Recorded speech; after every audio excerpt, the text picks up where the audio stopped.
Hey, what is up, guys? It is the episode of the Post Pro podcast.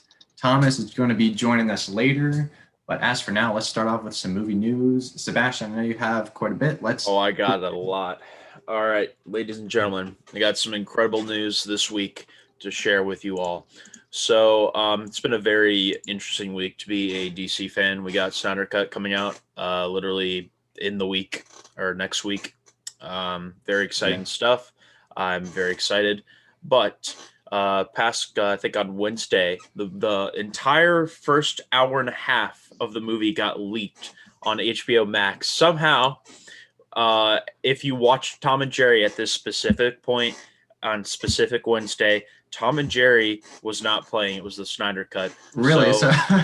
Dude, no, legit, yeah. So legit, that's like hilarious. I went on to like look because I had heard about it on Twitter. So I got on, and sure enough, like I saw it playing. I'm like, okay, I'm not watching it. I'm not watching it. I didn't actually. I think I might have done it like a couple of hours late or something, or maybe the next day even. And I was just like, you know what? If I decide to watch, or like if I pull it up and it actually is the Snyder Cut, I'll just watch it now. And otherwise, I probably just won't watch it ever. No, it legit was. And it wasn't. So it was for me because I was on Twitter and I had saw like all the people tweeting about it. So I was like, oh shit, well I want to go just see how like bad this is. So, yeah, it started playing during Tom and Jerry. It wasn't. But it was only an hour and a half. Yeah, so because they cut it off when they found out. Yeah, so like it only played up until like the hour and a half mark is what people have said. So anyway, Snyder Cut, lots of leaks going around, lots of shit going around. So stay away if you want to watch the movie. There's one of the scenes I got spoiled on was pretty. Well, I actually don't. Okay, yeah. I'm not gonna say it. No. One of the scenes I got spoiled on was pretty awesome. I mean, you can say it if you want. No. I mean, if you want to. No, I'm not gonna say it. That's all right. It was really cool. So I'm looking forward to seeing the rest of the movie. Back to DC news. Joe Manganiello talked about his Deathstroke movie that never was made. He was actually going to have his own Deathstroke movie made. And just hearing about the people that were going to make this movie is absolutely baffling how this movie was not actually made. Joe Manganiello, Deathstroke, he was going to be making this Deathstroke movie with, I'm trying to figure out why is this article not mention it. Whatever. Basically, I got. Oh, here we go. Gareth Evans, the director that made The Raid and The Raid 2. They were going to make the Deathstroke movie for Warner Brothers, and for whatever reason, Warner Brothers was like, no. And the movie wasn't even going to be that much money. It was only going to be $40 million. They probably like Suicide Squad. People hate it. That's pretty much why he thinks it wasn't made. But he also was talking about in the same interview with Hollywood Reporter how there were 4 or 5 different versions of Suicide Squad 2 that I was put on hold for. So he was going to be in Suicide Squad 2. And then I guess until James Gunn came in and was just like, yeah, nah, fuck Suicide Squad 2. I'm just rebooting the shit. So again, the DC at Warner Brothers is just an absolute fucking travesty. And it continues to just show with really dumb decision making from Warner Brothers executives, because I think that movie would have been awesome. You have like two of the best action movies like ever with a really cool DC character. I mean, I don't see how that could have been bad. It would have been really entertaining. I theoretically, I guess, agree. I don't really know, honestly. But like, come on. Like if that was their like 3rd movie, that would have been like a huge bomb. I don't think it would have been a bomb. I feel like if there's like no brand recognition, but $40 million budget. Yeah, it's not like it would have lost them a lot of money. No, it would have been a win-win. Possibly successful, but I don't know. Anyway, I thought that was really interesting, just because I don't know. Do we know if he's going to be in the Snyder Cut? He is in the Snyder Cut. He is in the Snyder Cut. Okay, that's what I thought. I couldn't remember though. He's been like mass promoting it on his Twitter, and one of the new teasers, I wouldn't recommend watching it because it kind of spoils a scene in the movie, but it's like a legitimate teaser you can watch. It's the Dark Side teaser. It has another look at Jared Leto's Joker. It has Deathstroke, and then it has Mira, Miss Amber Heard. So anyway, moving on. New Line Cinema wins classified action thriller pitch to be directed by Jean-Luc Helmer Chad Stahelski, set inside a top secret government bunker containing relics covertly recovered during World War II, which turned out to be more powerful and dangerous than ever imagined. Basically, just sounds like John Wick and like that one scene in Indiana Jones. Yeah, exactly. Yeah. So I heard about that, but I didn't really think it was worth mentioning, honestly. I don't know. I thought it's kind of cool. So anyway, I mentioned it. I mean, sure.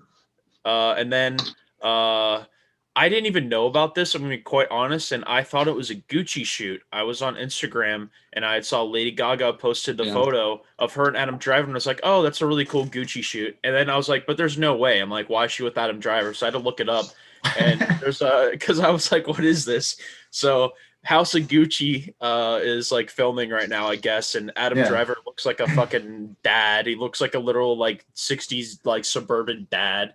And then Lady Gaga looks I don't know, she looks nice. I don't really know what to comment on her look in that photo, but new Ridley Scott movie. I mean, yeah, I know. Looking forward to it. I know, but Ridley Scott directing I'm assuming a drama about I don't even know what the movie's about. It's about the assassination of Gucci Man. Gucci Man. So yeah, I don't know anything. Yeah, I don't know anything about it. So I guess there's a story to tell there. So anyway, cool. I mean, looks good from the production stills. I know. So anyway, and then since we didn't have our podcast last week, I have to mention this, and I said this to Colin. District 10. We had literally been talking on the podcast, or me and Colin in private or whatever, like a couple weeks ago. Literally, we're like, God, what's Neil Blomkamp gonna do? Like, what's he doing? And then literally out of nowhere, District 10. It's being written right now. Yeah, so, pretty cool. Pretty out of left field, because we literally were just talking about, man, what's Neil Blomkamp doing these days? And he just comes out, hey, District 10, it's happening. So that's pretty fucking awesome because I really love District 9. It's one of my favorite sci-fis of all time. So I don't know. I'm really excited to see what happens with that. Yeah, seriously. Me too. Really nothing really else worth mentioning.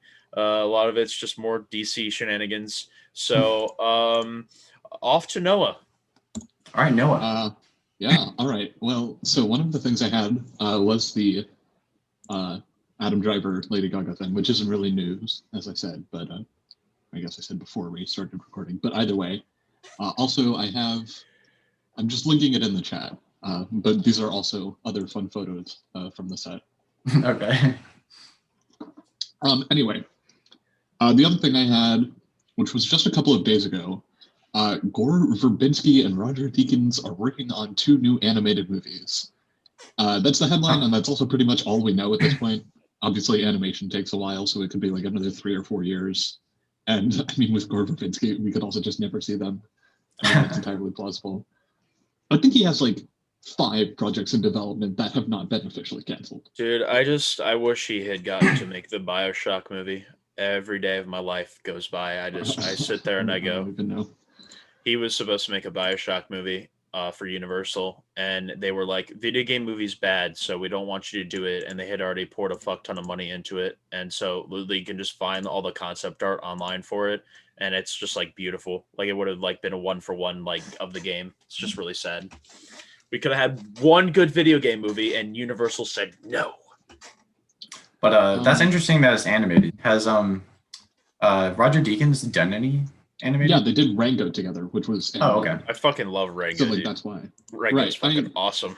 Yeah. I don't know that I love it, but I definitely remember liking it. Also, I think I forgot to say this, but I think Gore is adapting Sand Kings, which is a George R.R. Martin novel for Netflix. Yeah. So this is another project that got added like within the past week, or at least officially announced in the past week. Sand Kings, which I guess is maybe Dune-esque. I'm not really sure what it is. Anyway, I don't know. Just Gore Verbinski is one of those guys like Guillermo del Toro who just like has a new project every month, seemingly. Yeah. God, it's like none of them ever come out. It's crazy. Did I have anything else? Oh yeah. Colin, I don't know if you heard about this, but this should make you happy. Jean-Luc Godard is retiring soon after like Oh wow. I think he's working on 2 movies now. He said he was going to. Also, I don't know how official this is because I think I just saw like something briefly. Like Jean-Luc Godard is retiring. Let me see if I can find it. Actually, you know what? It doesn't really matter. But Yeah, he's anyway. been making a lot of movies. I mean, I've only ever seen Breathless. No, I know. Me too. I just thought it would be Yeah, funny to see. I've only Yeah, seen yeah. Breathless too, and I thought it was all right. But It's all right. Also, I do have one more thing.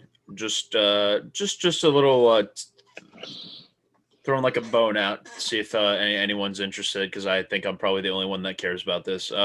Resident Evil movie finally got a release date because I somehow this movie has been filming for like I don't even know, dude. They've been filming this throughout quarantine, so I don't know what the fuck. I haven't heard anything about his production at all. It's just been like secretly been filming this entire time. So it comes out September 3rd this year. So I'm like, okay. And the cast is very interesting. So whatever. I'm waiting to see how that movie turns out because Yeah. I feel like I still cannot get one good video game movie. Like the only like legit, I know both of you are gonna look at me with like these awful looks, but like I think the only good video game movie as of yet, it's not even that it's good, it's just kind of faithful to the source material, Sonic the Hedgehog. I mean, I've never played the Sonic games, so I can't really comment on that. Just because I mean they kind of got Sonic right and they kind of got Eggman right. I don't know, man. Like it's just kind of like the only thing that's like somewhat good. I disagree. I mean, yeah, sure, they got them right, but it's not whatever. Assassin's Creed is pretty good. That's a pretty good video game movie. Oh hell no, dude! Assassin's Creed. Assassin's Creed movie. That shit was It's awful. I thought the Tomb Raider with Alicia Vikander was okay. Yeah, I thought it was okay. It like it has its moments, but it's yeah. I think they're making another one. Actually, I think they're making another one. Yeah, Probably. that one I feel like surprised me. that's one of those things like Mortal Kombat that they're just like always trying to make another. Yes, for the love of God, please, Mortal Kombat be good. I swear to God, dude, because they're they're hyping like all over social media. Like the remember like a month ago we hadn't seen anything from Mortal Kombat and it was supposed to come out in like 2 months. All of a sudden now everywhere I go like IGN is spamming like, oh my God, what if this Mortal Kombat character shows up in the movie? Like their promotion right now is like through the roof. So So Sebastian, what's going to happen if it's just completely awful? If it's everything you wish it was? I will be the first one to tell you that it's not. Okay, all right. But I guarantee you're you, hyped for it. Oh, I mean, I'm a huge Mortal Kombat fan, but like, if it's shit, you'll hear it from me first. But I have a feeling that it's actually going to be good. I have a really good feeling, just because it seems like they know what they're doing with the source material and the characters and the director is like he's like a huge fan and he's come out and he's like, yeah, he's like, I know what I'm going to do with all the characters. They're all going to have their moment to shine. There's gruesome fatalities. It's everything you want. I'm like, well, it better be, or you're getting a bad review from me, bucko. Yeah, well, I guess we'll see. Before we move on to what we watched, I remembered I actually did have something to share. My Shane Carruth double feature Blu-ray. Oh yes, primer and upstream color. So, yeah, kind of cool. I forgot you ordered that because I kind of did too. I got the notification from the office. They said you have a new package. I was like, I didn't order anything, you know. And then I came in. I was like, oh shoot, I completely forgot about this. But hey, I got it. So yeah. I gotta say, as the time has gone by, I really do love upstream color. The movie's pretty great. All right. Well, yeah. Let's get on to what we watched. Sebastian, how about you start it off? It's been 2 weeks. Yeah, honestly, probably haven't done that much with my my watching process as of lately. I've been doing a lot of homework for classes, so there's a lot of stuff I just don't log because like a lot of it's just like movies I just don't even really have much to say about. But anyway, literally I've only watched let's see. Okay, so I watched both Lord of the Rings. I went and saw I didn't want to watch Two Towers in the theater because I like Two Towers, but like it's not my favorite out of the trilogy. Yeah, I get that. I some people love Two Towers. I don't. I thought it was the best one when I watched them. But see, and then there's people like Colin. But I watched Two Towers at my house, and then I went and watched Return of the King in IMAX, and it was fucking awesome. So yeah, whatever. I mean, everyone said enough about that movie. It's a masterpiece. Love it.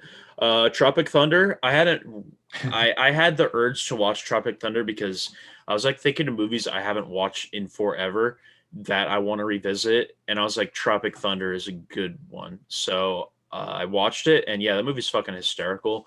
And there's just, I don't know, there's so much to like talk about with that movie. Like, in all honesty, like it's just so weird how like it's like kind of like it has like a cult following now. And then on top of that, it also still has controversy around it because you have all these like triggered Gen Z people that are like, Robert Downey Jr. played a black guy. And he got nominated for an Oscar. Yes. Which is truly insane. Yes. Awesome. And I mean, he's incredible in the movie, but like, I just don't think people understand, even to this day, that the movie's a fucking satire. It's like one of the most elaborate Hollywood satires of all time. It's insane. Like, I wouldn't say elaborate, but sure. It legitimately is so elaborate. Like, I like it. Okay. I mean, I don't know. I think it's genuinely genius. It's very elaborate. I think Ben Stiller, honestly, is a pretty underrated director. Yeah. Like, he's done some pretty good shit. Anyway, Tropic Thunder. I thought it was pretty great rewatching it. On my DCEU marathon right now. Yeah, it's been a fun time. It started off, of course, with Man of Steel. I think me and Colin have talked enough about this movie on the podcast. I love it. It's pretty great. I think it's the best Superman movie. Henry Cavill, I think he's pretty great as Superman. Zack Snyder, I think he's actually pretty good at directing in this movie. CGI is still pretty good. Literally, there's like only one complaint I really have about this movie, and it's just the end fight. Like, I mean, it's really fucking cool to see like Superman throws Zod through all these buildings and shit, but at the same time, it's really fucking stupid. But that brings me to Batman versus Superman. It also that plays into the plot of that movie. So I mean, I guess they realized how fucking retarded it was, and they're like, yeah, well, we'll just we'll make that a huge plot point. Yeah, we'll just make that a big plot point for why Batman hates Superman. I mean, I think it kind of works in the movie. Yeah, I think it works as well. I also am in the I would say I'm in the low majority that really, really likes Batman versus Superman. I wouldn't say really, really likes, but like I like it. I think it's pretty great. It has a lot of great moments. I really like Ben Affleck as Batman. I would actually go as far to say as Ben Affleck's probably my favorite on-screen Batman, just because he's pretty I don't know. He just captures the role of like, he's been Batman for a while and he knows what he's doing and he just doesn't fucking care. He just doesn't fucking care. Like the warehouse fight is probably my favorite on-screen Batman scene still. Like him just beating the fuck out of all these goons, flying through the floor, throwing boxes at people. It's incredible. So yeah. So let me ask you something real quick, Sebastian. Yeah. When you're doing this marathon, are you going to like watch all the DC films up to Justice League, then watch the Snyder Cut, and then continue on with like the chronology? No, I'm literally going one by one. So like I'm gonna end up watching Joss Whedon's Justice League. Right, that's what I'm saying. So you're going to do like Joss Whedon's Justice League, then are you going to do Snyder Cut, then you're going to do like Shazam and Aquaman, stuff like that? So I'm literally just going to like do Justice League, then I'm just going to, and then what, Aquaman, and then whatever comes after that. Yeah. Yeah. Well, Wonder Woman came before, or did it come after? Yeah. Dude, I don't even fucking remember. Dude, it's been so fucking long. Yeah, I guess whatever. So yeah, I'm just going chronologically one by one. So then at the end, I will be watching the Snyder Cut. So anyway, Batman vs Superman, I like it a lot. I watched Willy's Wonderland finally. I honestly kind of have a lot to say about this movie. Surprisingly, it sucks. Really hardcore. But like, there's like so much like passion and like genuine like care put into this movie at the same time. It's just kind of bewildering. Like you could tell that like they had a fun time making this movie, and it has like a lot of like heart to it, and a lot of the just work done on the movie is just very commendable. So I have to say that. But then the story is just not good, but at the same time, it's not taking itself seriously at all. So I can't really be mad at it for that. But it's still, I can't help but say it sucks. But like, I mean, it has a lot of great moments. Like Nick Cage's character doesn't talk in the movie. Really? He doesn't say a single word. He just grunts and he and he plays pinball and he drinks punch, which is like he's like addicted to this soda in the movie, and he brings a whole pack of it to the Willie's, and he drinks like 20 cans in one night. Like he's like addicted, absolutely addicted to these punch cans, and they reuse like the same shot. They reuse like the same shot like 4 times of him crunching the can. They like reuse that same shot like 4 times. Nicolas Cage is absolutely bonkers in this movie. Like again, he doesn't talk, but like there's this one scene in the movie that's literally just alone worth watching. So he gets hired to clean this place because his car breaks down and his tires pop on the road from a spike strip or whatever. Then there's all this elaborate backstory of the Willy's Wonderland, whatever. So there's legitimately a scene where the guy tells Nicolas Cage that he has to go on break and remember to break himself. So literally every time Nicolas Cage is like beating the shit out of the animatronic, he will literally like leave after and go on break. Like he goes on break. So there's a scene in this movie where these like stupid teenagers, they come into the place or whatever. One of them is about to kill this girl, right? And then his alarm goes off at his watch and he hands her a knife and he leaves.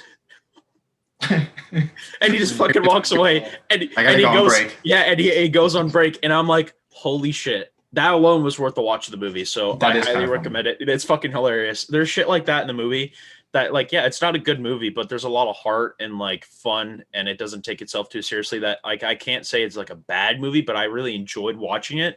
It's just not a good movie, if that makes any sense. It's just a fun watch. So yeah, if you want something really fun to watch, highly recommend it. It's an absolute blast to watch. If you like Nicolas Cage, of course. Then I watched this movie called Crisis. I only heard of it because Kid Cudi's in it, and he posted. He's like, "Hey, go watch my movie." I was like, "Okay, I'll check it out." Because Gary Oldman's in this fucking movie for some reason. Armie Hammer. Yeah, and I was like, "This is just a bizarre cast." So I watched it and it was fucking just so boring. It's just so I almost fell asleep. Like it felt like a Netflix original that was just shoved to the bottom of like Netflix. Like they didn't even give a fuck about it. They're like, just throw it to the bottom of Netflix. Like it's just really boring.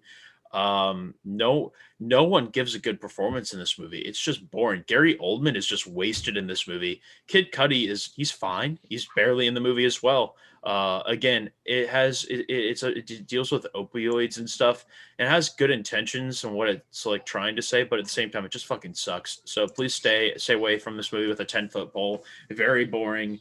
It also it reminded me of oh god, fucking oh man, I forgot what I was gonna say. It reminded me of a Soderbergh movie. Anyway, Laundromat, which is Gary Oldman. No, it was never mind. Whatever. It reminded me of a movie, and I can't really quite put my finger on it. But anyway, and then I watched The Book of Henry last night. Right? Because it's a drug movie. Yeah. Yep. Right. Obviously. Yep. Anyway, and then I watched Book of Henry as requested by Noah Burkhart, and. Oh boy, I can't wait to talk about it. We'll get to you later. Yeah. So I'll go ahead and start. Let's see. Started off the week, well, I guess 2 weeks ago. Thomas, Jordan, and I went and watched Nomadland, and it was good. I personally don't think it's as good as lots of people are making out to be, but it's visually. Oh yeah, Thomas loved it. I wish he was here so I could make fun of him because he cried during the movie, and yeah. But anyway. Dude, that's literally exactly how I thought that movie would be. Like I haven't seen it, of course, but it just looked like one of those movies that's like, yeah, it's good, but like, I mean, yeah, I mean, like it has a nice message to it. It's a very bittersweet. It's kind of just a nice movie, nice watchable movie. It looks really nice too, like the settings and cinematography and all look really good. And Frances McDormand is really like fantastic in her role. I think this is definitely a movie I can see myself appreciating when I'm much older. Like there was an older woman in the theater with us, and you could tell it was like really emotionally impacting her, which was kind of cool to see. But as of now, I didn't cry like Thomas did. I didn't really cry at all. But it's a good movie. It won Best Director at the Golden Globe, so I think it's gonna do some big at the Oscars as well. So what you're trying to say is Thomas is going to be a nomad. Thomas is gonna be an old woman nomad. Yes. Sweet. So after Nomadland, I watched Zebra Man. I still have my movie free trial going on, and I saw this was on there, and I was like, I just got to see it. Zebra Man. It is a wild film. This is the second Takashi Miike film I've seen, completely different from the first film I'd seen of his, and this is just so off the wall, bonkers, strange. Like, it's really well made. His directing style is solid. The performances are actually really good, and somehow this film tonally brings the schlockiness and just craziness of it all together in a complete way. But it is just so bad. I mean, the movie is so, like, it has its moments, sure, but it, like, the majority of the time it's incomprehensible. I have no idea what was going on. Nothing makes sense. Things happen and you're just like, what? There's aliens. There's Zebra Man. There's superheroes. There's a government conspiracy. There's an alien invasion happening. There's magic powers and superhero training. And I was just like, it's a lot to take in. It's a lot to take in. The VFX are awful. There's lots of fart jokes for whatever reason. Right. But yeah, it just nothing makes sense. The ending was truly baffling. But I mean, if you want to check out a crazy superhero parody Japanese movie, then hey, go for Zebra Man. It'll change your life. After that, watched Obsession. This was the first Brian De Palma film in class we were watching, and it wasn't bad. The premise was pretty interesting, and like it was engaging enough, but the tone was not too good. And the lead performance by Cliff Robertson was honestly pretty bad. He kind of like just ruined the movie. He had no range at all, and was just really boring to watch. The ending was also really strange as well. It just didn't work at all because there's this reveal midway through the movie that's pretty shocking. And you're like, holy cow, I wonder what they're going to do with that. And then they just don't do anything with it. And I was like, well, that sucks. I mean, they didn't explore it at all. And you're just like, well, okay. But it was okay. So after that, it was experimental week in my film history class. So I watched a bunch of experimental films, watched a Salvador Dali and Louis Buñuel film where the, guy cuts a woman's eye open. It was fine. Watched Kenneth Anger's Fireworks, which was pretty interesting, especially for the time it came out of, because it tackles homosexuality and violence in a very interesting way. It must have been super controversial when it came out because it was like super violent too. I was like, wow, this is bloody. And it has this terrible fight. Like the choreography is just absolutely awful. But other than that, it was okay. And then we had to watch a bunch of Stan Brakhage stuff. The feature film for this week was called Dog Star Man. And it was 75 minutes of just Stan Brakhage-esque images and visuals. He has a very interesting visual style. Can't say it completely works for me, but it was experimental stuff like that, like pure experimental stuff isn't really my thing. Yeah, you seem to not really like any of these that you watched. No, yeah. The third, or what was it? Part two of the Dog Star Man series was actually pretty good. I liked it. But I think the biggest detractor of his movies is he doesn't use any sound. There's no score. There's no soundtrack. It's just images. And you're just like, I feel like something, a little bit of sonic element would definitely help in immersion or whatever. But he has some cool stuff. And Black Ice was another short film of his that I appreciated. After that, continuing the DC animation, I'm so close. I only have I think one more film before Apocalypse War. So I'm really looking forward to getting that done with. Also, I mean, Batman Hush was just pretty good. It's pretty good. I actually really liked it. I thought the plot was pretty good. I liked the reveal. The I reveal all the was characters much different in the comic. I'm sure it was different in the comic, but I don't know about that. But I liked all the characters coming in and how it tied into all the different places and other characters within the New 52 continuity. So yeah, like I said, I'm looking forward to Apocalypse War. I'm so close. I'm looking forward to watching that. Then after Batman Hush, I watched Wonder Woman Bloodlines, and at this point, I'm just wondering when they're going to make a good Wonder Woman film, because this one was just really bad. The plot is just nothing. There's nothing there. It's boring. It's long. It's dumb. I just didn't like it at all. Don't you dare criticize Patty Jenkins like that.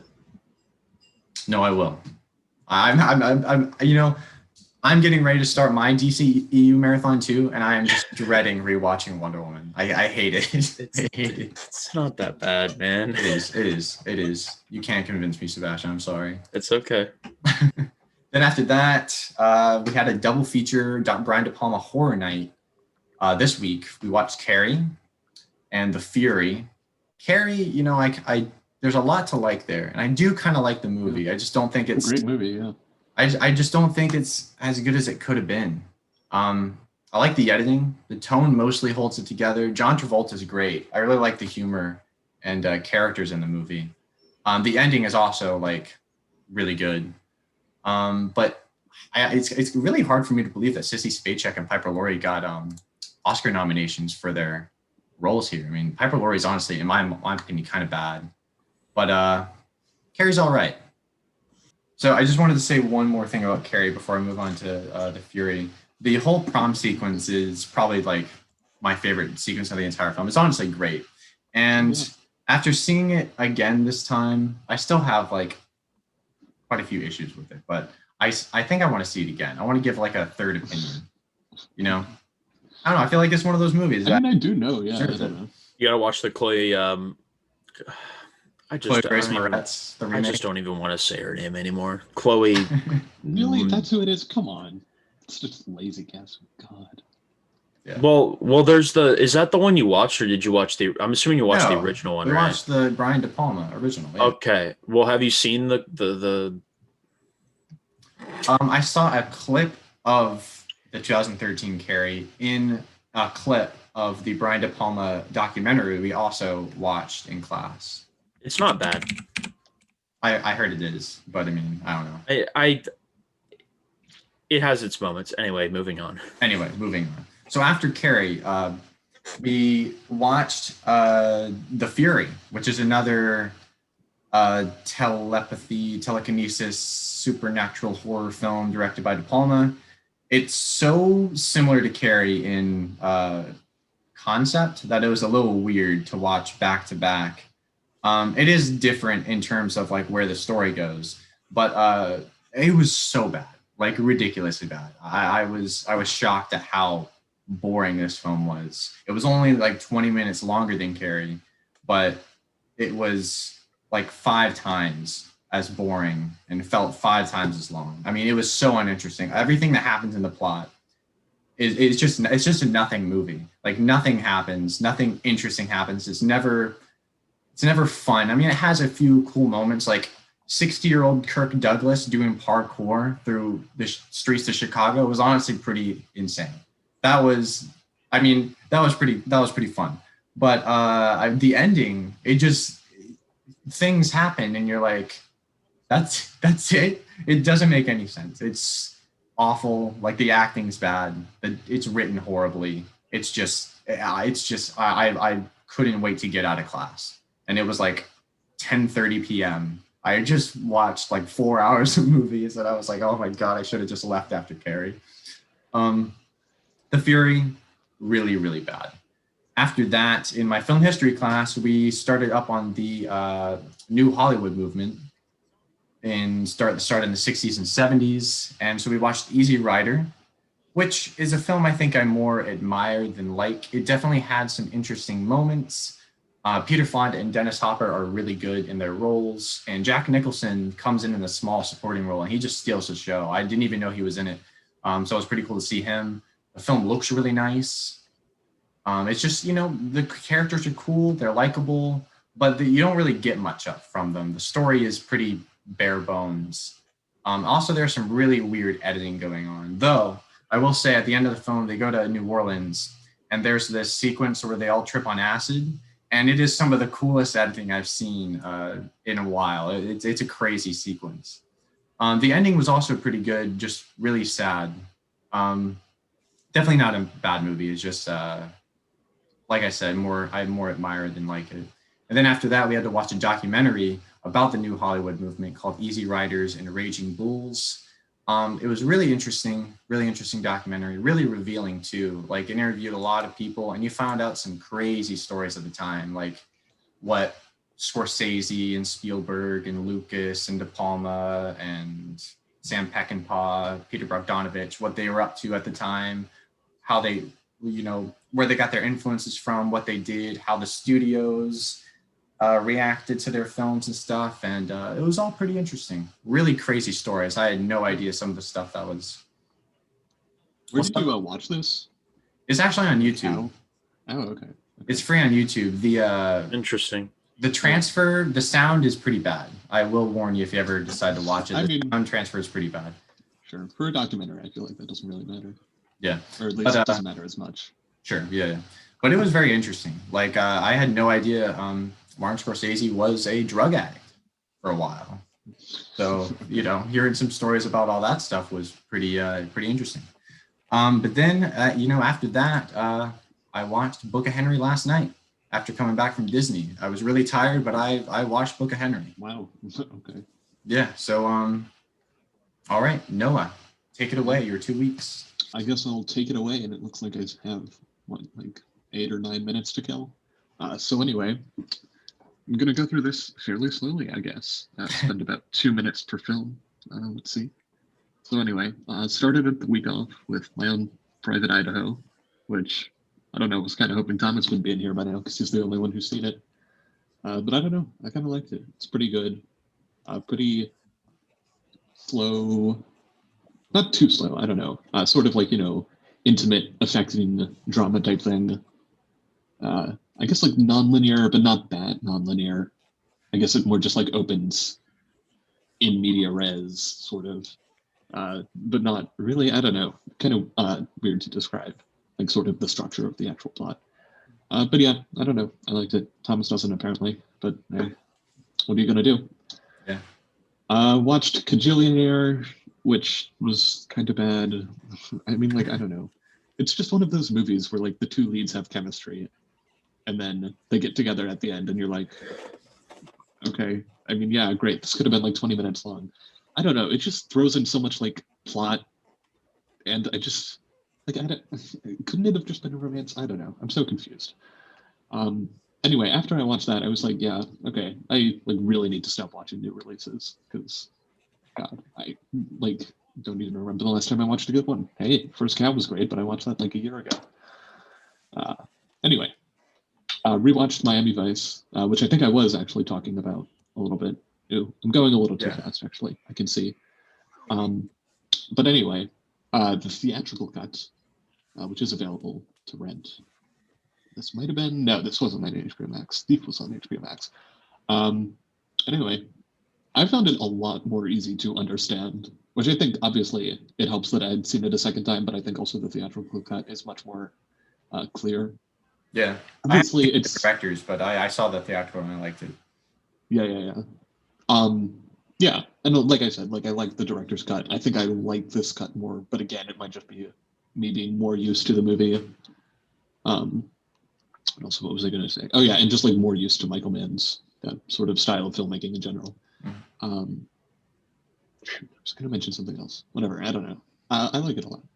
Oh, right. It's just one of those movies that uses a lot of lingo, which is incredibly difficult to understand the minutia of. But I think especially once you watch it a second time, it's a lot easier to understand sort of each character's basic motivation, even if again, the exact plot specifics are still basically incomprehensible. Rewatched My Neighbor Totoro because I felt like it. I honestly don't remember why I rewatched this, other than like it was just on HBO Max. But hey, man, it's great. It's a masterpiece, you know. It's great. It's incredible. It's a great movie. I'm thinking about doing a Yeah. Ghibli binge. Do it. After the Snyder cut comes out, because I got to get those out of the way. But, Yeah. Yeah.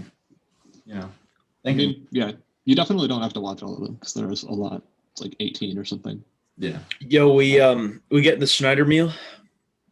Get the Snyder meal. Yeah, we doing Yeah. the Snyder $250 whatever the fuck we talked about that one time. What do you Probably have to not. order that by? I would totally do it for the meme. I'm not gonna lie. Yeah, I think you did have to order it by like. Shit. I have no idea. I don't know. Well, Too late. but I thought because it was shipping out in like a month from now or something. Yeah, it No, was. maybe Even that's shipping. right, that's right, It that's wasn't right. even shipping for the actual like release date of the movie. It's shipping like a month after. Yeah.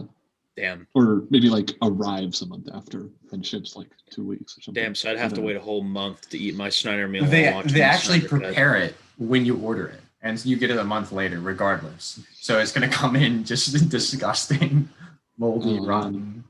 God. Yeah, that would rule. Anyway, Yeah. Anyway. Austin Powers, the sequel, another movie that only Thomas has seen. So I kind of don't really have a lot to talk about. I mean, Austin Powers is incredible. Oh, this is Sebastian. Yeah. I really liked the first one. This one I liked less. Yeah. I don't know. I guess I still liked it. Is that the one? Is that the one with the Hard Knock Life, or is that the third one? Do not know what you mean by that. So probably the third one. They're Dr. Evil and Little Me they're in prison. Oh no, they're not in prison. Okay, then it's the third one. Because Mini Me is Sorry, introduced in spoilers. this one. Spoilers. Yeah, Sorry about that. I don't know. Might be a while before I watch that one. Because what I've heard, it's the worst. So, but I don't know. Maybe I will. I just have a soft spot for those movies. I think they're really funny. I mean, you me did watch too. all the Crocodile Dundee movies, so I mean. Okay, yeah, I don't know. It's not the same. No, you're not wrong. It's not the same. It's just, I don't know. I can certainly like binge like directors or franchises or actors. I just can't like keep doing it, you know? Like if I like, you know, I can't just watch like 3 different franchises in a row. I have to like take a break from doing that type of thing. Yeah, sure. Like spread out the different types of movies that I'm watching. Yeah. Which is, you know, I don't really know where I was going with that. I guess that kind of fits into my next thing, Lilo and Stitch, another random Disney movie that I decided to rewatch.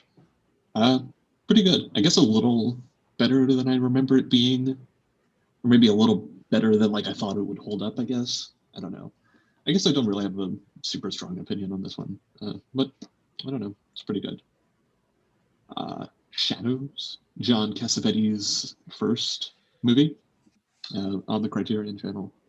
It's actually really interesting because it's like 90 minutes long, and it features like almost entirely non-professional actors who have, for the most part, like this was their biggest movie, and obviously it's not like, you know, a hugely well-known movie or anything, but like no Peter Falk, Gina Rollins, like typical Cassavetes collaborators, like literally nobody I've ever heard of.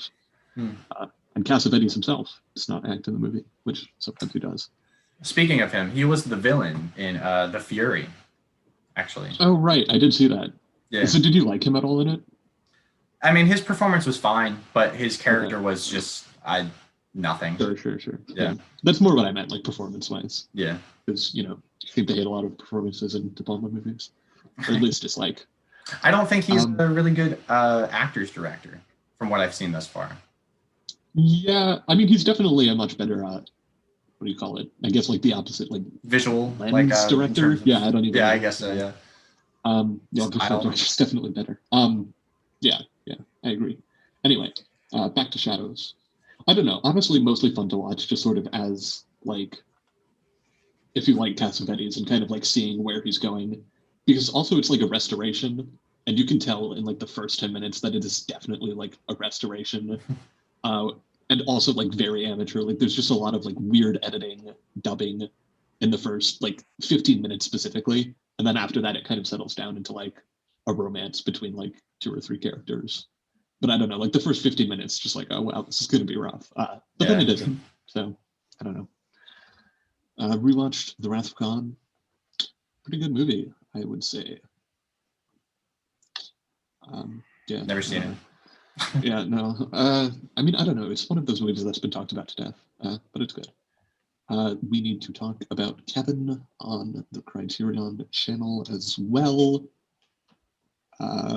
which is another Lynn Ramsey movie that I'm like, yeah, I guess. I don't know, man.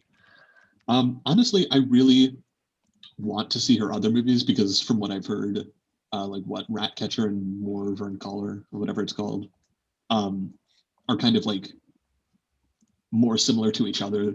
And then We Need to Talk About Kevin and You Were Never Really Here are also similar to each other.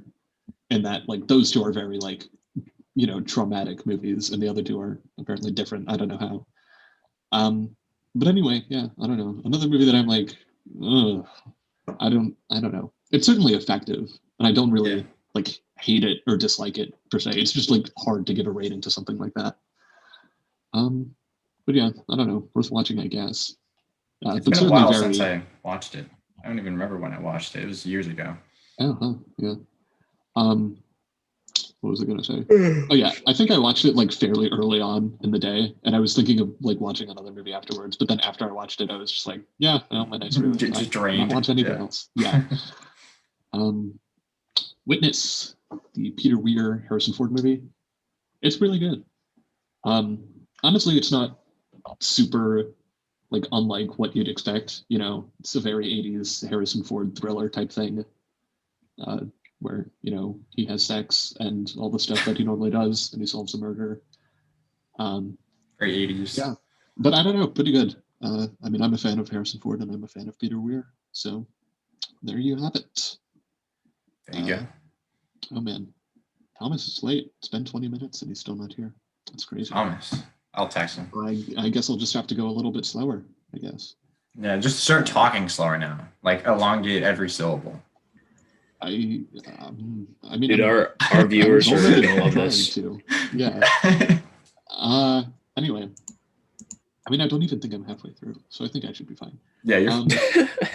Yeah, you're really funny. You've got a lot. A Trip to the Moon. The George Méliès? Is that how you pronounce it? Yeah, Méliès. Okay, Méliès. Okay, great. Movie. You know, one of the first movies, I guess, that has like a narrative. I don't know. Honestly, this is a super, super interesting relic where it, you know, like made like 120 years ago. God, it's so crazy. That's like the first like narrative film, right? That's the one where they hit the moon, right? Yep. Yeah. I mean, the first narrative. I don't know if that's true, but it is certainly the one you're thinking of at least. The most well-known early one, I guess. Yeah. Here's Thomas. Here he comes. Okay. Well, I don't see him. Anyway. As I was saying, I don't know. I think more interesting as like a relic because the first 5 minutes are like explaining how they'll get to the moon using like a whiteboard, but of course they don't have dialogue and they don't have intertitles. Yeah. Like everyone, welcome Thomas to the podcast. Yeah, hi Thomas. What's up? Nothing much. What's up with you? You just doing the podcast? I don't know. Yeah. Talking about a trip to the moon. Yeah. So anyway. Yeah, I don't know. Again, I think more interesting is just like wow, like they really like did not know how to make movies. Not as like it's necessarily like an awful watch or anything. It's just like this like would be made completely differently, even like 20 years in the future. Right. Yeah. I don't know, just like totally bizarre, but you know, I like it. Like it looks pretty good. I think it is an interesting story. It's fun. It's a weirdly like colonial overtone. Not even weirdly though. Again, that's like a sort of thing that it's just like, right, yeah, of course. It's like they go to the moon and they colonize it. Why wouldn't they? I mean, it was like 1800 of the times, yeah. Yeah. Anyway, Major League, which was honestly a little disappointing. I was expecting it to be like a, you know, like great sports movie, and instead it was, I don't know, I guess pretty good. I don't even know if I'd call it even that though. It's just like a lot of jokes that I'm like, okay, man. Baseball. I haven't seen it. Baseball. But I don't know. Charlie Sheen's pretty good, I guess. And crap, who's the other? Oh, right. Wesley Snipes Wait, is that right? Yes. Okay, sorry. He was like 6th build or something. So I was like, wait, where's his name? But he's playing like the 3rd main character. So it's weird that he's like 6th build. But he's also playing like, Interesting. he's basically playing like an Eddie Murphy like comic relief character, which is really funny for like Wesley Snipes basically before they knew like that he is good at the opposite. And there's also like another player on the team who is like dressed in a leather jacket. He's like what is it called? He like practices voodoo, and it's just like so much like, and he's not played by Wesley Snipes, and it's just like you just like have Wesley Snipes play that. I don't know. Maybe it would have been a better movie, maybe not. But it's just so very, I don't know, very odd part of it. That's aged weirdly. Rewatched Jurassic Park 3, which I don't know. I don't know why Colin doesn't really. It's horrible. So bad. I feel like, isn't liking it kind of the unpopular opinion? Yeah. Yeah, but I mean, it's not like you loved it's it. a great movie. Yeah, I don't know. Oh, you know, mean, it's certainly I like the actually best. watched parts of this recently because of sister was watching it, and yeah, it seemed pretty bad. But The best part is undoubtedly the dream sequence where the Velociraptor says, It's like Collin. It's Wait, so yeah, good. but it's the best part. Yeah. I don't even remember the last Jurassic World because it was so bad. I remember it. I saw it in theaters. I just remember the black kid screaming all the time. Yeah. That's it. I'm not to take a picture of it. Man, anyway, I don't know. Jurassic Park 3 certainly my favorite Jurassic Park sequel. Well, I don't know. I guess 2 is kind of good.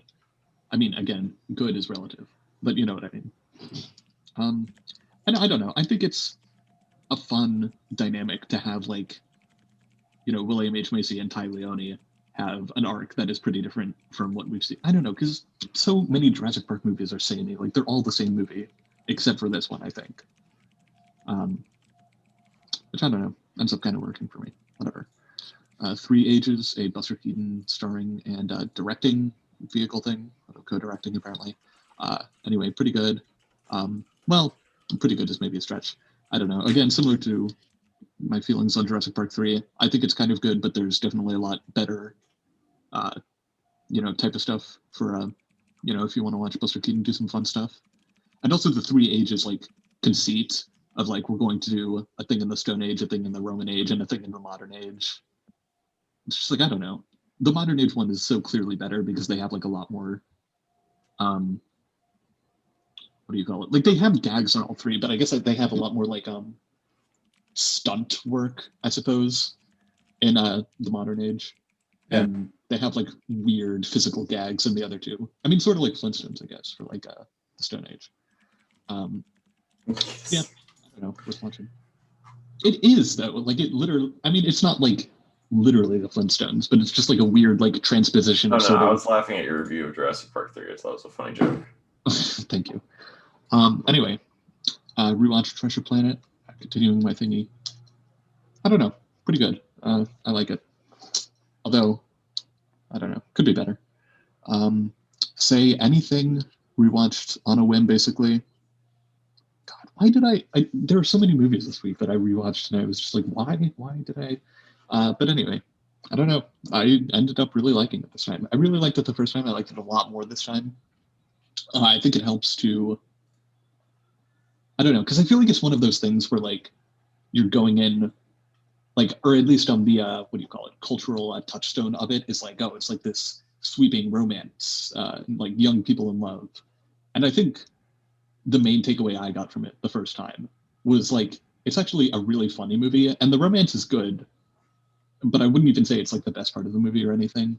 And also the 3 central performances all kind of stand on their own without necessarily being tied to each other, like, romantically, or well, the 3rd central performance is her father, so whatever you'd call that.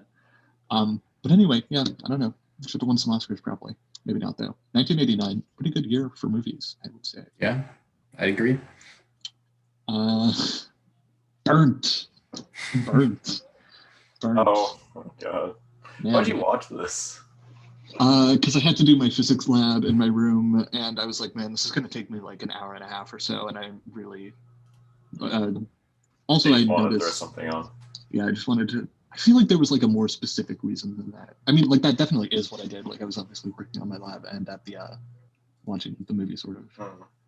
I don't know. Yeah. Maybe it's just like I wanted to watch more Bradley Cooper's sort of For whatever movies. reason, like a bunch I of don't know. clips from that movie started showing up on my YouTube recommended just out of nowhere. So I watched a bunch of clips and I was like, wow, I know everything about this movie from like Yep. 30 or 3 Yep. minutes. I mean, Yeah. hey man, you know everything about it before you start watching it. So there you go. There you have it. Yeah. Anyway, I don't think I ever said it, but bad movie. I don't know. As cliche and predictable as it is, I kind of liked it. It's been I mean, several years. yeah, that's fucking fine. Yeah, it is definitely very. Yeah, that cliche, is and I like a lot of fucking cliche fine, movies. Noah. God, why'd you have to add the fucking? I don't know. As I was saying it, I was like, why did I say that? But whatever. Anyway, it wasn't like a thing coming out of like anger or anything. So I hope we can put that behind us. Anyway. Yeah. Okay. Great. Me neither. Yeah. Yeah, we're good. Yeah. The Red Shoes on the Criterion Channel, widely regarded as one of the greatest movies of all time. I agree. It's pretty good.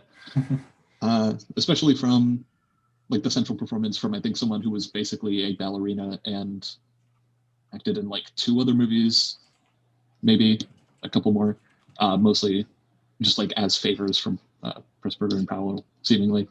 But anyway, yeah, I don't know. It's a really good central performance. It's also really fun because like about an hour into the movie, they spend like 15 or 20 minutes just like showing you the actual ballet that they're putting on in its entirety, which is a really fun conceit. And something that I've always kind of like wished a lot more movies would do is like when they're talking about like an opera or, something that the characters are putting on, it's just like, well, I mean, if this movie is really good and if you actually trust yourself, why don't you just like show us that? It's like in the middle. And hey, this one did. And it's honestly probably my favorite sequence of the movie. Nice. So good on. We watched The Departed, another very on a whim watch. Oh, you know what it was? I was listening to the Dropkick Murphy song and I was like, you know what? The song is good. So might as well listen to it twice. Yeah, exactly. I don't know. Honestly, I think it's my favorite Scorsese after The Age of Innocence. Although, I mean, I've seen most of them only like once, basically. So yeah, I don't know. I really like it. I think it's really great. It's a great film. The ending is just amazing. Yeah. The ending is like, it's just, oh my God, it's so good. Like, it's so good. Oh my God, man. Oh, wow. Mark So Wahlberg. His best performance. Boogie Nights. Boogie Nights might be his best performance, but this is No, this is definitely his best. Like, this is one of my favorite. This is one of my favorite performances of all time. It's such a good performance, and not like necessarily because like, Wahlberg is giving more than like he normally gives or anything. Just Scorsese knows like exactly how to use him. It is that's fair. Like, I feel like Boogie Nights electric is performance. much carried by this. Like it's not carried, but yes, it's much more elevated by the supporting cast compared to like Wahlberg. Yeah. And what was I gonna say? Yeah, you could certainly make a Departed without the Wahlberg character and without Wahlberg in that role, but it would be like not as good. Oh my God. Oh my God. Like it's so good. And his dynamic with Martin Sheen is just amazing. It's incredible. Like, oh my God. I love this movie. It's great. It's great. Mark Wahlberg, man. Anyway, Sorcerer, also known as The Wages of Fear, or at least, it was a remake of The Wages of Fear. Or actually, Friedkin says it was based on the novel, but not really so much based on the movie, although he does like the movie, apparently. Also, one of those movies that has like a weirdly like 10,000 word Wikipedia page for some reason, just because I guess some people are obsessed with it. A lot of it on like the insane production process. My God. Anyway, I don't know. Really good. Sort of like starts out with like vignettes of 4 different characters, and then eventually, they all come together, and then they have to drive some trucks. I don't know. Just like this one really intense scene. I mean, a lot of really intense scenes, but one scene where I am like a Mad Max Fury Road level of like, I do not understand how they filmed this without people like dying, like multiple people dying. Nice. Which is on the poster, actually. It's that scene.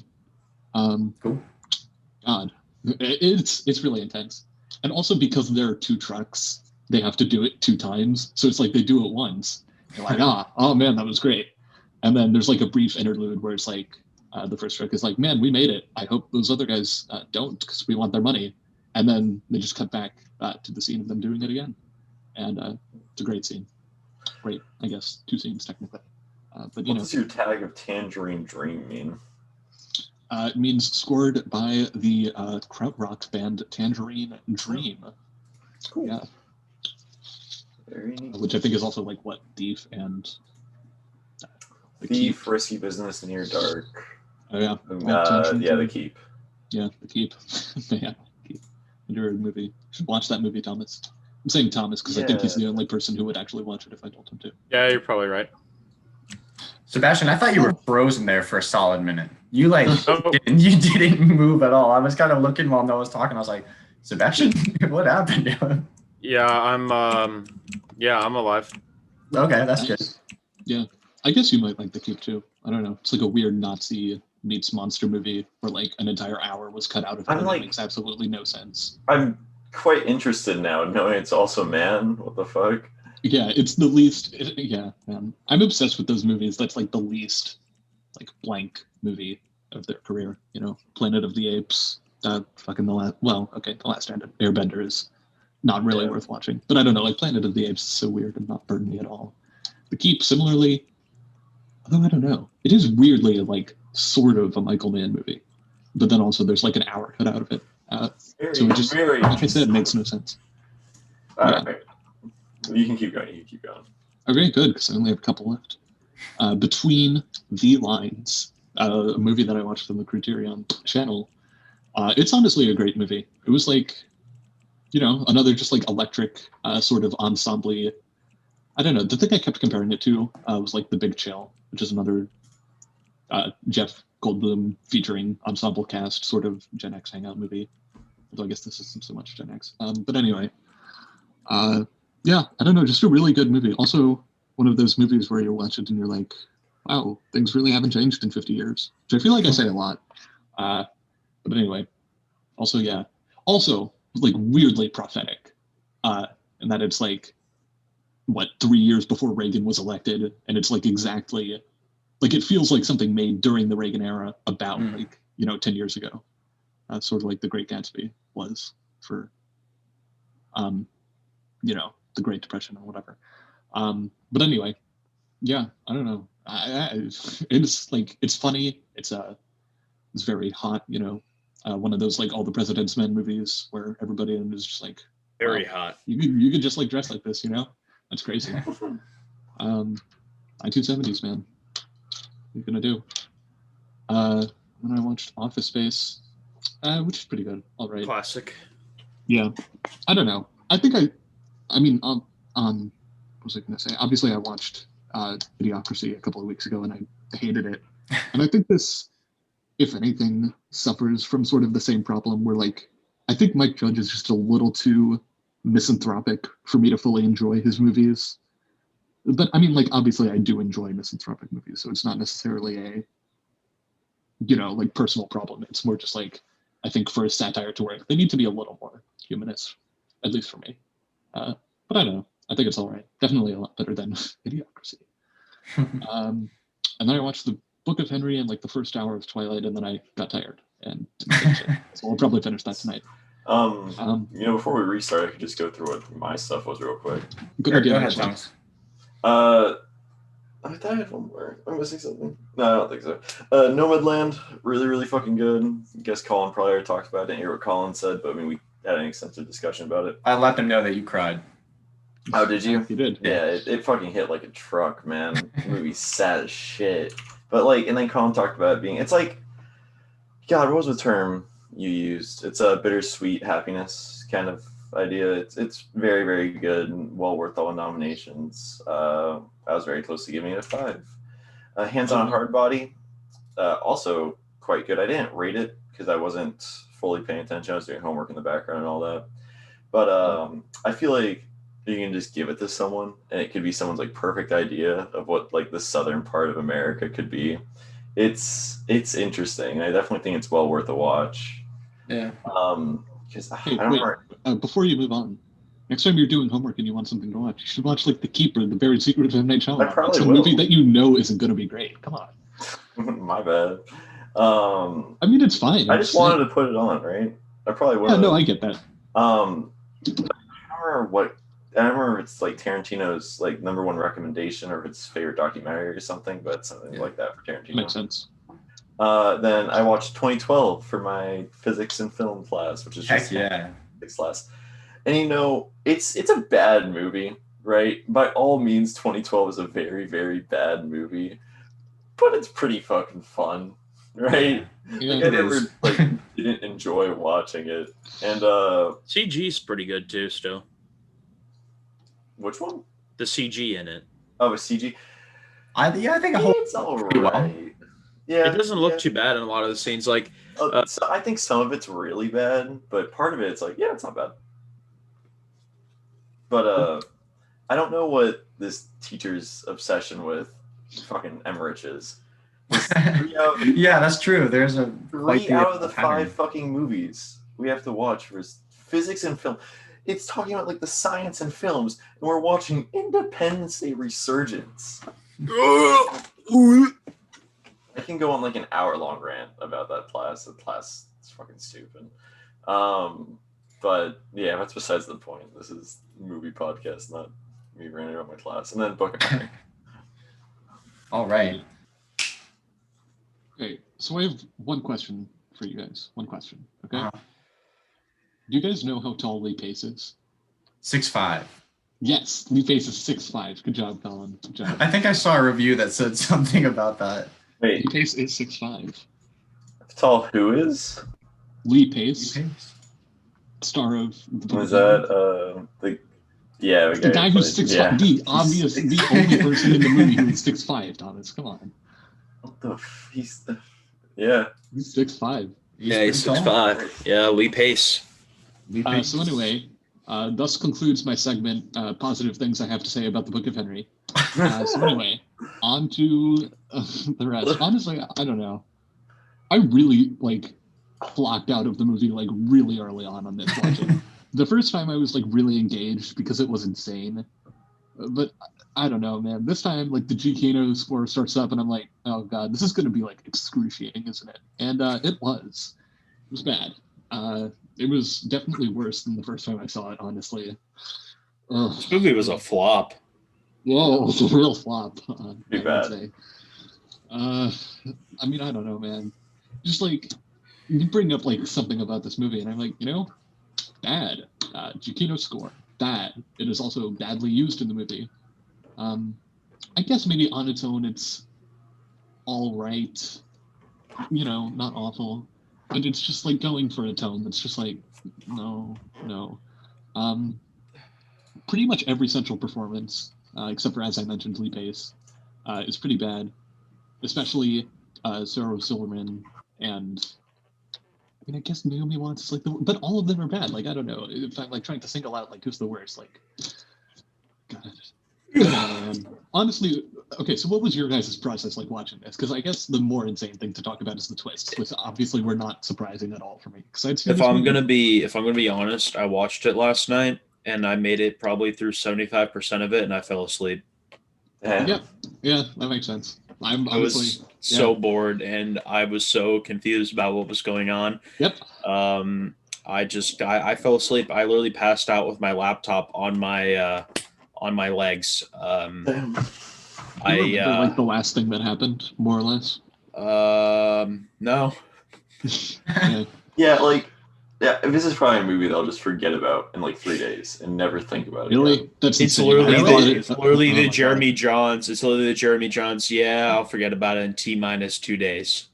Really? So you does this movie just live in your head, Noah? Because it's probably so more. innocent. It's no, it's not. Nothing. No, it's not. It's insidious. This is okay. As I mentioned last week, or I guess 2 weeks ago, an evil, awful movie, which definitely on this rewatch maybe softened it a little bit for me because I'm just the thing about this movie is maybe it's more incompetent than and obviously I don't think Colin Trevorrow like went out like I'm going to make the most evil movie ever made or anything like that. It's not evil though. How is it evil? Oh my god. I don't know, because like the themes of the movie are almost like interesting and noble, but the execution just makes it seem like awful. Yeah, sure. I guess I can definitely like, see and that. noble is maybe even not the right word. Like it's like fucking killing a guy extrajudicially because God, I can't even like bring myself. I think to say what's Yeah, I even know, right? It's crazier. so fucking crazy. Like it's a kids movie, and like What's the even- central like plot. It's not a kids movie though. No, it's definitely It's not a kids movie. The first half is They say supposed the to be a F kids word. movie. Thomas. Oh, do Yeah. they? Oh yeah, we yeah. Yeah. No, the first half is supposed to be a kids movie, and then it's supposed to transition into like whatever dark thriller. I don't even know what it's supposed to be. Dude, what's even more bizarre than Noah's hate for this movie is the fact that the first draft of the screenplay was wrote in 1998, and it didn't. that makes a lot of sense. And then it just sat there. Just the fact On that the it shelf. resurfaced though. The fact that it resurfaced is a little insane. Well, it's because Trevorrow, had like success with Jurassic World and Safety Not Guaranteed, and he just like looked at the blacklist or something, and he was like, I like this. Seriously. Oh my Yeah, and And then in 2015, apparently. it came out of the grave from 1998 and then into our hearts to be encaptured by the world of the Book of Henry and how incredible of a film it is. It's something. Yeah. There was so many moments that were just like burst out fucking laughing. Yes. Oh my god, when it's like Sheila or something, right? What's that character's name? Sarah Silverman. Is it Sheila? Sheila. Yeah. Yeah. When Sheila kisses fucking Henry, oh my god, I lost it. It's so I good. It's so good. lost it. Oh man. Just the plot of this movie is just insane. It truly is So just stupid. it's insane. I just really don't know what to say Oh, about you're this sitting, fucking like- movie. Yes. Not gonna lie, guys, I kind of liked it. Oh no. Like, I definitely see where everyone is coming from. Like, I don't even know if I can explain why I like it, but Which is fair. it, I mean, not for this movie, but it's fair in general. yeah, I don't know. It just kind of like, okay, the first act was the roughest part for me because I was like, Sure. you're Especially on the first watch, yeah. especially on the first watch, yeah. So I was getting into it and I was like, okay, the tone's a little weird because of like the gifted kid cliches and the dialogue is Terrible. kind of dumb. Terrible. Just like awful. Oh my god. Oh my god, yeah. And When the kid tries, is diagnosed with like a lymphoma or whatever, you're like, good, great. I mean, Jesus. oh no, I I didn't go like that. No, but no, I'm like, exaggerating, of course, but still. yeah. Like there was He's some not- kinds of humor that didn't really work for me and all, but like I don't know. Once I got past like the first 20-25 minutes and I started because I was like, where the heck is this going? And then once it started to go, I was like, okay, this is weird, but I'm in. And from then on, I was into the movie from then on. You know what? That's kind of fair too, right? I mean, I was invested. I was engaged. Yes. It's a yeah, very, I was as I invested said, in it too, but I engaging just movie. thought because it was Can we just bad. can we just get an F in the chat for Henry? Yeah, dude, Yeah. rip fucking Henry, dude. That's probably the last thing. I think that's the last thing I remember before I fell asleep. I just remember he died, Oh, the fact, And- yeah, his passing. and I was just like, It's "Oh, pretty good, man. You gotta watch like at least the next 10 minutes then. Yeah, you can I mean, really assuming you didn't read movie. You gotta finish the movie, Sebastian. You don't even have to finish it if you don't want to. Just at least watch until the next like insane thing happens. oh, I will." But like, I honestly, it was just such a snooze fest for me. I don't From even. that know from if that it's- point forward, it gets pretty fucking crazy. Yeah, I didn't think it was ever boring, and I was think bored. It was like Me overly too. crazy. Yeah. Like I was never like laughing unintentionally at things. I actually thought like after the first act, somehow tonally it kept it together in not like a believable or realistic way, but it like in its absurd encapsulation of what was going on. I was into it. I don't necessarily disagree. Like, I don't think, like, there is obviously a wild tonal shift, and then it, like, basically maintains that tone for the rest of that movie. It's just like, that tone is unlike anything I've ever seen, doesn't make any sense, is like I've said, kind of despicable in a lot of ways, or at least like one way, I guess. Maybe not a lot. I don't know, man. Just like no. What I do have to like disagree with you, Noah, though. Like I thought the performances were actually pretty solid. Like all around, I thought everyone was pretty good. Particularly Jacob Tremblay and Jade Martell. I actually really liked their. You liked Jacob Tremblay? I thought he was awful in this as a child actor. Really? What? I don't think it's a terrible performance. I think it's a horribly written character. Like, yeah, that's very fair. But I think Naomi Watts is like a combination, and Sarah Silverman are like combinations of like pretty poorly written characters, and also like they're not really selling it at all. Yeah, Watts' performance was like solid. Sure, it was there. But oh my god, her playing fucking Gears of War and like just like throwing around Like the fucking 5 controller and like just punching the fucking. It was funny. I love that that's a character trait. It's also so funny that this was like written in the 90s, so they have like the cassette tape and everything, but then also she's playing Gears of War. Yeah, she's fucking playing. I don't know, man. I thought the performances were really good, and I actually really liked their relationships between like the brothers and the mother. I don't know. The relationships were like good, and I guess like characters like mended to each other, and like even Jaden Watts, right? That's his name. Yeah, I think so. Martell. Yeah, like he's actually he's solid in it. I guess he's like fine. You must kill this guy for me. Yeah. Please kill him. Kill him. Like at first I thought I was gonna hate his character. It was kind of like the opening act. Oh my god. Guaranteed. But then like as it went on, I kind of liked him. I ended up liking the characters more. Okay, sure. It wasn't real. This is a far worse movie than Safety Not Guaranteed. A movie that no, Safety Not Guaranteed is way worse than this. I honestly disagree. Oh, come on. No, I hate really? Safety Not Guaranteed. I despise Safety Not Guaranteed. This is quite possibly my least favorite movie of all time. Certainly the least favorite movie that I've watched in the past 3 or 4 years, It also doesn't help that I've seen it twice. Normally if I hate a movie, I just do not watch it again. I mean, I think Safety Not Guaranteed and this are worse than each other in different aspects. Yeah. Yeah, of course. I was kind of comparing the film as it went along to Safety Not Guaranteed since I watched it not too long ago. You think you were just comparing it to a Trevorrow film, so you're this one's worse than better than the other one. So it's all right. It's all right. I mean, I really did think this was legitimately better than. Yeah, for sure. Whatever. I really don't care enough to disagree. I mean, I guess I already did disagree. Whatever. I don't know. What else have we not talked about?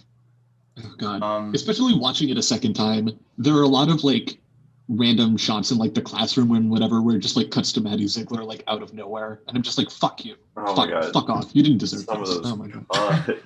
I don't know. It didn't bother me at all. What was I gonna say? Yeah, But I think the second time watching it, you're you're supposed to sort of okay.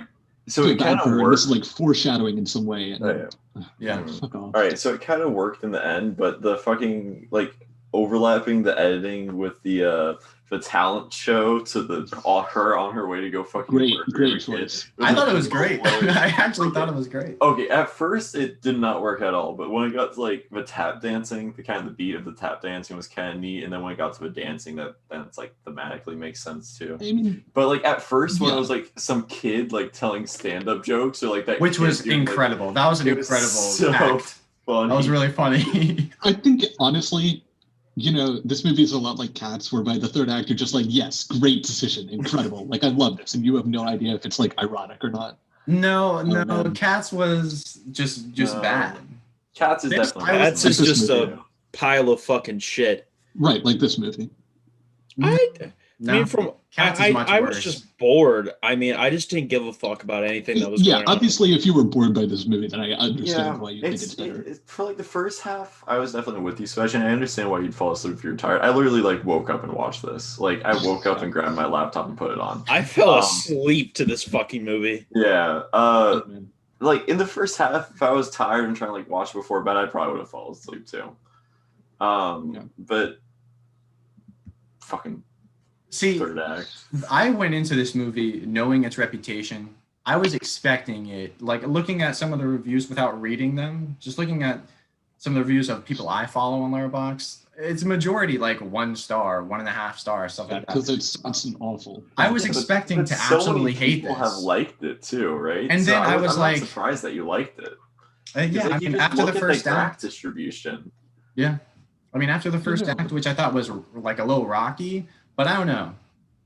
Start of the second act, I was on board, and I like, as cliche as it is in the end, and like as absurd as the entirety of its plot is, because like if you can get past the absurdity of the premise and all, and then the completely ridiculously like coincidences and conveniences that pop up throughout the film, which I mean, I understand a lot of people won't be able to get past that. Even I found myself going, okay, come on, that's dumb. Man. But Oh, you know what? I just had another good idea. Let's go through some of our favorite line readings. One of my favorites is when fucking Henry says, we hated each other because we loved each other. It is childish. But Oh after my all, god! I am a child. And then That's the- a legendary, that's pretty great. legendary line. Fucking, we are not killing the police, the chief of police or whatever, and that's final. That was a great line Oh, too. no. It's funny. Yes, it is. It is very funny. I agree. But see, okay, I think most of the tries at humor actually worked. Like I was laughing at appropriate times, and I was like into it at appropriate times. I think a lot of like the humor tries to come from like Henry is 11 years old, but he acts like a 31-year-old, and that's most of the time where I'm groaning. And then there are that's weird other understandable. moments that are supposed to be like somewhat serious where I just start laughing, like the kiss and the "we're not killing the police chief." Yeah, I don't know. Those didn't really bother me. I honestly, you guys are probably gonna make fun of me for this, but I teared up a couple Yeah, we times. Yeah, Really? I seriously did. Not like much, but I was like, dang. Yeah. Why is this movie affecting me so much? Damn. Yeah, funny. Yeah. Yeah, so in the end, I think this is the greatest film I've ever watched, and I'm going to give it a 5 out of 5. Well, you haven't finished it, Sebastian, so I don't know if that's completely fair. Yeah, I totally watched the rest of it. I'm going to give it a 5 out of 5. You watched the rest of it. He didn't. He's lying. What No, if I'm you- not lying. I absolutely love this film. Okay, I'm gonna give it a Sounds 5 out of 5. right. Gonna give it a 5 out of 5. Yeah, me too, I guess. All right. That's the highest rated What does film that on the mean? Post Pro No, podcast. no. It has a In 5. fact, it is impossible for another movie to be rated higher than that. So, Yeah. setting a new record. No, Absolutely. it can be rated a 10 out of 10. Hmm? It's just rated a 5. No, we were all giving it 5 out of 5, including you, by the way. Oh yeah, true. Okay, so Well, on if to I was to be actual- honest, I'm going to give it like a, from what I've seen, I'm giving it Okay, like but a unofficially, right? You have to say unofficial unofficially. because I haven't finished the film, but from what I've seen, I'm currently at this very moment in time at a 3:04 p.m. on the 11th of March. I'm giving Book of Henry I'm going to give it a 2 out of 10. 2 out of 10. Okay. All right. No, unofficially, he said. Unofficially, remember. Right, unofficially. Yeah, unofficially though. It is unofficially. unofficial. So we're still keeping our official rating of a 10 out of 10. No, Right, okay, yeah. cool. yeah. Okay, But so anyway, on to Thomas's pick. wait, did we actually want to go around and give unofficial? My unofficial We just did. rating, right? No, we just Well, did. no, onto my unofficial rating too. Unofficial. Okay, fine. 2 out of 10 as well. 2 out of 10 as well. And I'm assuming Noah's unofficial would be a 1 out of 10. No, you have to give your rating first, so I that I do can mine. properly adjust mine. Properly adjust. No, I'm going to tell you to go first. Yeah, you go first. Noah. Okay. I will give it a. Okay, so I'm going to guess 5 out of your 5. rating. No, I'm going to guess your rating is going to be a 6 out of 10. So I'm going to have to give mine a -7 out of 10, so that the official average will be a 1 out of 10. Holy fuck. Gotcha. So You can mark him down so for 1 a out of 10. Yeah. I was gonna give it a solid 5. Solid 5 out of 10. Okay. Yeah. Yeah. Which that's a 2.5 like out of 10 if we were to go off of those. Damn. Which we aren't. The worst, which is the worst one. But I mean, I do You've succeeded. honestly. Noah. I feel like I want to watch this again down the road sometime just to see how yeah. if it gets worse, or if I like it more. Yeah. I had the same reaction. So All right. So possibly the most craziest like podcast. This movie's just fucking weird, dude. This movie's just bizarre. Seriously, it's baffling how it even was made. yep. It looks nice. Yeah. I think it looks nice. I think performances are good. Yeah, I mean, there were some shots where I was like, yeah, that was. It's ambitious, audacious. It's ambitious It's is a word ambitious. of ambitious is the correct word for this film's plot. Well, there you go. Book of Henry. Lee Harvey Oswald. He should have been cast in this movie. Truly. What? All right. So yeah, after that crazy polarizing discussion, Thomas. It is Thomas's pick. I'm looking for something to finish out because I'm doing the whole multiple pick thing. As we have been recently. I'm gonna have one thing, like an older classic that a lot of people like. All right, back to feature part 2, guys. All right, that's one very solid performance. One from the 90s and one from the 2010s. And I'm looking for whichever one I want to do for 2010s. Let me just go pick something. I didn't look. Maybe you can do something you've seen before. You can do something you haven't seen before. Actually, yeah, I'm gonna do something I've seen before. All right. Okay. Glad that helps. So one from the 50s that's considered to have one of the best performances of all time. A 90s film that is kind of polarizing in a sense, or at least definitely to the general audience. A 2010s film that was regarded as one of the best films of its time, and then just a complete goofball comedy, random ass bullshit. So are we All picking, right. or are you going to draw like out of a? Are you going to randomize? No, you guys can pick. I want to come to a consensus between the three of you guys. Well, I don't want to watch Rebel. Sebastian, your mic's muted. Oh, yeah. Or is it on 90s the waterfront? 90s movie, baby. Sebastian's It's going like on the 90s. waterfront. Yeah, I want that. Yeah, 90s. I'm feeling 90s or 2010s. I'm feeling goofball comedy. Oh, really? It has to be a consensus. It needs to be a consensus. Well, I mean, You they guys- got majority there, so I mean, There has to be a consensus. They have to convince you. Yeah, do we want can hold 90s or the problem. 10s? 90s or 10s? you said the '90s was like a polarizing pick. Yeah, like polarizing, especially to a general audience. Sure, that's fine with Yeah, me. that sounds better. 90s? All right. It's Is it- Stanley Kubrick's Oh. Eyes Wide Shut. Oh, okay.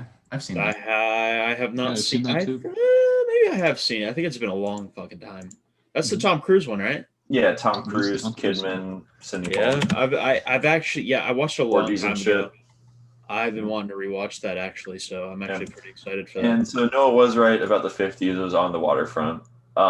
Actually, Well, I said yeah, that, I was going. Oh, okay. I and thought then I- Noah repeated me.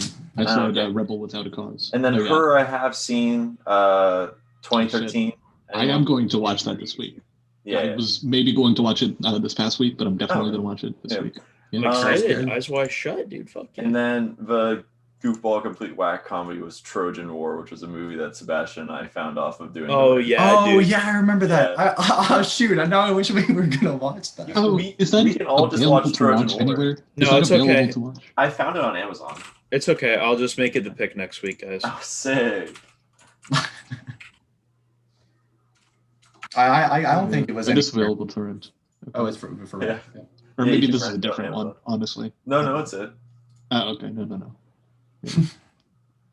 Oh my god, fucking Trojan War. It sounds fun. I might still have to watch it. All right. So, Colin, would you like to send us off? Sure. Yeah. So that's gonna conclude the fourth episode of the Post Pro Podcast, where we talked about the Book of Henry. And next week we're gonna be talking and discussing about Eyes Wide Shut. Alrighty. Goodbye.